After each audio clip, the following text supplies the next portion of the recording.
From a leading national newspaper this week, it says, "You are easily sidetracked from what you know is important in life and made anxious by pressures and distractions that may not even be real." Hands up again, Sagittarians, if you would say that that sounds fair. Yes. Pretty much all of you, right? Okay, lovely, thank you. So drop your hands. So look, compelling evidence for the power of astrology. Or it would be, apart from the fact this is actually for Aquarians. So you fell for that. This is a Barnum statement. It's named after the showman P.T. Barnum, who gave us the phrase, "There's a sucker born every minute." Also played famously, of course, by Hugh Jackman in the film The Greatest Showman. So the point of a Barnum statement is that it sort of sounds specific, but actually applies to pretty much all of us, right? It's a cynical take on how gullible we are, that's the point. But I think the cynical take misses something valuable, which is precisely that we do all share in these kinds of experiences. We're all easily sidetracked from what we know is important in life. We're all made anxious by pressures and distractions that may not even be real. And when we're in these kind of places, it can feel lonely, like it's just us and we've failed. It can feel very isolating. But actually, it's so common, you can print this sort of thing in a national newspaper, and most people will say it applies to them. The silly horoscopes do give us something valuable, that we're all struggling with the same sorts of stuff. We're all flapping around frantically like a fish out of water. That's life. And over the last 10 years or so, a number of palliative care nurses around the world started asking their dying patients that they had the privilege of spending the last days with what advice they'd give, what the biggest regrets are, essentially. And it's really interesting because the same regrets just come up again and again. The most common, almost universal regret of the dying, and I'll show you the others later, but the most common one is, I wish I'd lived the life I wanted to. Not the life others wanted me to. Which isn't too far off what the horoscope's saying, right? In terms of remembering what's important. So there's a lesson there for all of us if we want to take it, but also the comfort of just knowing we'll all come to pretty much feel the same kind of stuff.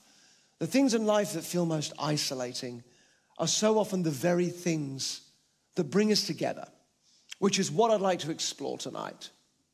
Has anybody got a...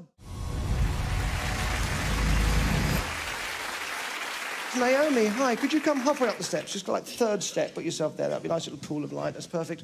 And then remind us, this was your grandmother's, who has since passed away, and the ring has come down to you. I'll show you what I brought as well. I brought an object of sentimental value myself, and it's this.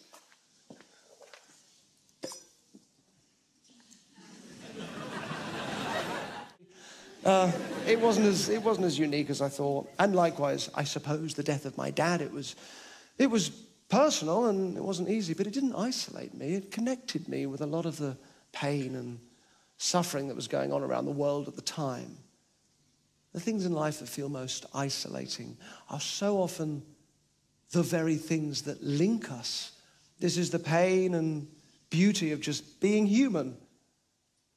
And Naomi, even if everybody else goes away and forgets that me with my glass, you with your grandmother's wedding ring, and everybody here with their own objects sat with them now, are linked in that way, I'd love you at least to remember.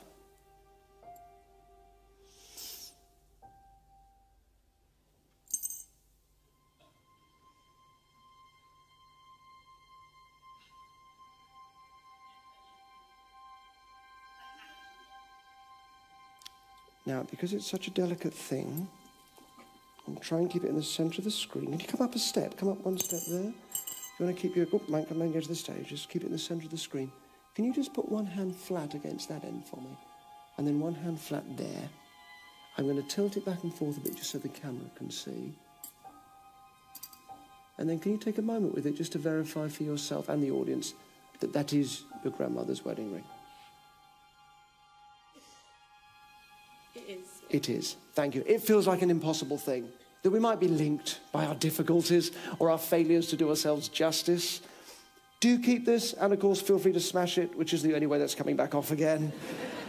But I'll take it if it means we get to be kinder in this big, tough, extraordinary, joyous, frustrating, rigged fairground of life. Thank you, Naomi. Thank you.